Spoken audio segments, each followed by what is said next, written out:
مشکل ہوتی ہے آپ انٹرنیٹ پہ بھی اللہم باعد اتنی سی بھی ڈالیں گے نا تو آپ کی پوری دعا نکل آتی ہے. تو آپ اس کو اپنے فون پہ سیو کر لیں اور پھر اس کو لکھ کے اپنے ہاتھ سے اگر لکھ کے آپ رکھ دیں گے نا تو آسانی سے یاد ہو جائے گی. یہ حدیث جو ہے یہ مسلم اور بخاری کی حدیث ہے. بخاری کی 744 اینڈ مسلم کی انٹرنیشنل نمبر ہے 598. حدیث کہتی ہے کہ حضرت ابو ہریرہ رضی اللہ عنہ بیان کرتے ہیں کہ ایک مرتبہ انہوں نے نبی صلی اللہ علیہ وسلم سے یہ پوچھا کہ یا رسول اللہ آپ تکبیر تحریمہ اور قرات کے درمیان میں جو خاموش رہتے ہیں جیسے اس وقت وہ سکوت اختیار کرتے ہیں تو آپ کیا دعا مانگتے ہیں؟ تو نبی صلی اللہ علیہ وسلم نے ان کو جو دعا سکھائی تھی جسے ہم پڑھتے ہیں نا جسے ہم تکبیر تحریمہ کے بعد کرتے ہیں سبحانک اللہم و بحمدک و تبارک اسمک و تعالی جدک ولا الہ غیرک، اس کی جگہ پہ کیونکہ نبی صلی اللہ علیہ وسلم نے ڈفرینٹ دعائیں مانگی ہیں تو ہمیں کیونکہ عادت ہے ہم ایک ہی دعا پڑھتے ہیں تو اسی لیے ہم اسی طرح سے پڑھتے رہتے ہیں. لیکن میں آلویز آنیسٹلی جب میں نے دعائیں سیکھی تھی تو اتنا کیونکہ پھر نماز میں نا خشوع آ جاتا ہے پھر اور مزہ آتا ہے اور اسپیشلی جب آپ کو اس کے میننگز آتے ہیں پھر تو آپ اتنا انجوائے کرتے ہیں دعاؤں کو کہ آپ کو پتہ چلتا ہے. اگر سے آپ کو میننگ نہیں آتی تو آپ رٹا لگا کے جیسے طوطے کی طرح پڑھ رہے ہیں آپ کو پتہ ہی نہیں کہ آپ مانگ کیا رہے ہیں. تو یہ دعا پھر نبی صلی اللہ علیہ وسلم نے بتایا ابو ہریرہ کو کہ وہ جو دعا پڑھتے ہیں کہ اللہم باعد بینی و بین خطایا، اے اللہ میرے گناہوں کے درمیان میں اور میرے گناہوں کے درمیان میں اتنی دوری کر دے کما باعدت بین المشرق والمغرب، جتنی دوری اللہ سبحانہ تعالیٰ اپنے مشرق اور مغرب میں کیا ہے کہ میرے گناہ مجھے نظر ہی نہ اتنے دور مجھ سے کر دے. گناہ تو ہو جاتے ہیں انسان سے اور پھر جب انسان توبہ کرتا ہے تو پھر کتنی خوبصورت دعا ہے کہ اللہم باعد بینی و بین خطایا کما باعدت بین المشرق والمغرب، کہ جتنی مشرق و مغرب میں دوری ہے میرے گناہوں کو مجھ سے اتنا دور کر دے. اور پھر اللہ سبحانہ تعالیٰ سے دعا کرتے ہیں کہ اللہم نقنی من خطایا، اے اللہ میرے گناہوں سے مجھے ایسے پاک کر دے کما ینقی الثوب الابیض من الدنس، کما ینقی الثوب الابیض من الدنس، جیسے سفید کپڑے کو دھو ڈالتے ہیں. اب دیکھیے کہ لفظ آپ دیکھیے کتنی خوبصورت ہے کہ جیسے سفید کپڑا، کیونکہ داغ تو ہر کپڑے پہ لگا ہوتا ہے نا، ہر کپڑے پہ ہر رنگ پہ داغ صاف کرنا بہت آسان ہوتا ہے لیکن آپ کو پتہ ہے کہ سفید کپڑے پہ داغ کو دھونے کے لیے کتنی مشکل ہوتی ہے کہ وہ داغ نظر بھی نہ آئے. تو وہ دعا ہے کہ اللہ سبحانہ تعالیٰ جیسے سفید کپڑے سے داغ دور ہو جاتے ہیں نا، صاف ستھرا ہو جاتا ہے، اس طرح سے مجھے واپس اس طرح سے صاف ستھرا کر دے کہ میرے گناہ بالکل دھو ڈال. اور پھر آگے دیکھیے کتنی خوبصورت ہے کہ اللہم اغسلنی من خطایا، اے اللہ میرے گناہوں کو دھو ڈال بالثلج برف سے والماء والبرد، پانی اور اولوں سے دھو ڈال. اب آپ ذہن میں یہ سوال آتا ہے کہ پانی سے تو چلو دھوتے ہیں چیزیں، اب اولوں سے اور برف سے تو ہم نے کبھی بھی کوئی چیز دھوئی ہے. تو یہاں پہ دیکھیے کہ کیونکہ یہ ٹھنڈے ہوتے ہیں نا، ایکچولی تو پانی اسی سے بنتا ہے، جیسے برف ہوتی ہے برف پگھلتی ہے تو پھر پانی آبشاریں بنتی ہے اور پانی آتا ہے.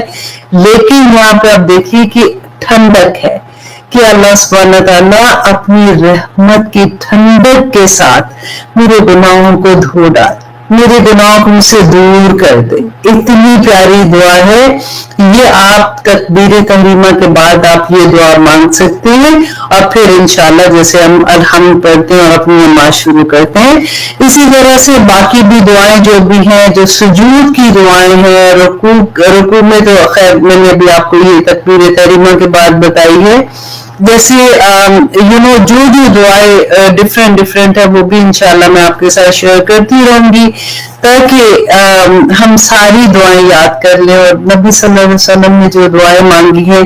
کیونکہ اکثر ہوتا ہے نا کہ ہم دعا مانگنا چاہتے ہیں تو ہمیں سمجھ ہی نہیں آتی ہے اور ورڈس نہیں پراپر ملتے. جیسے میں ہمیشہ یہ کہتی ہوں کہ میں اللہ سبحانہ تعالیٰ سے جب استغفار کی دعا کرتی تھی تو مجھے لگتا تھا کہ کیا میں ایسے مانگوں. تو جب میں نے آئی تھنک 5واں کلمہ تھا استغفر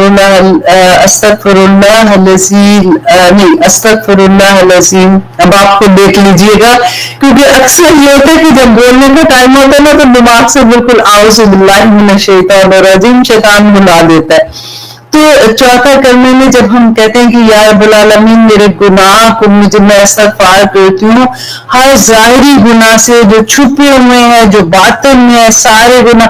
اور یوزلی آپ اتنے مجھے اچھا لگتا ہے کہ آپ میں سے کوئی نہ کوئی وہ پوری لکھ کے بھیج دیتا ہے کیونکہ ڈیفینیٹلی ابھی ٹائم لگے گا تو آپ میں سے کوئی نہ کوئی کلمہ لکھ کے بھیج دے گا.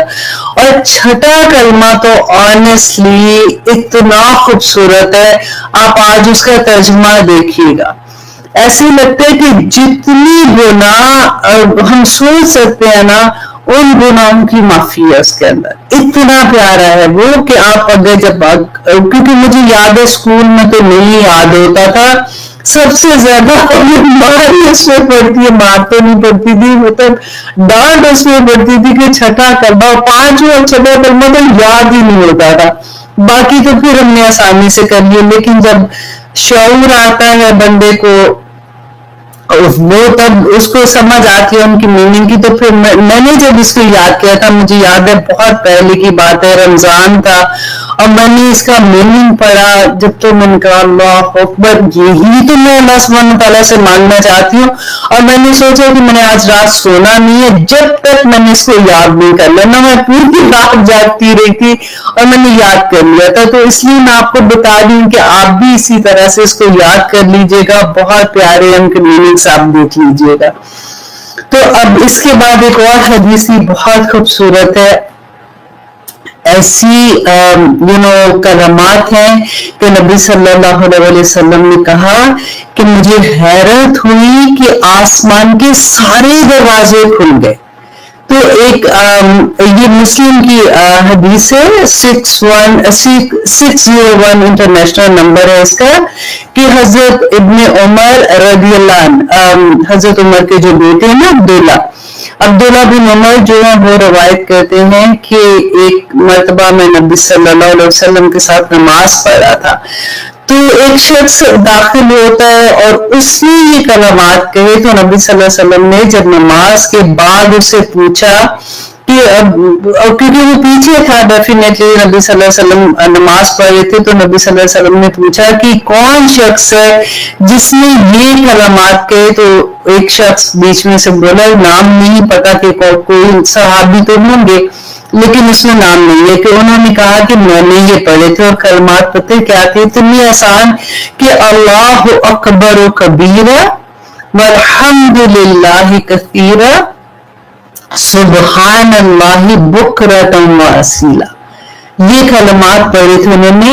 تو نبی صلی اللہ علیہ وسلم نے کہا کہ مجھے حیرت ہوئی کہ آسمان کے سارے دروازے کھل گئے. یہ کلمات کو اوپر لے کے جانا تھا نا اتنی بڑے کلمات تھے یہ کہ سارے دروازے اس کی عزت کے لیے کھل گئے. اللہ اکبر.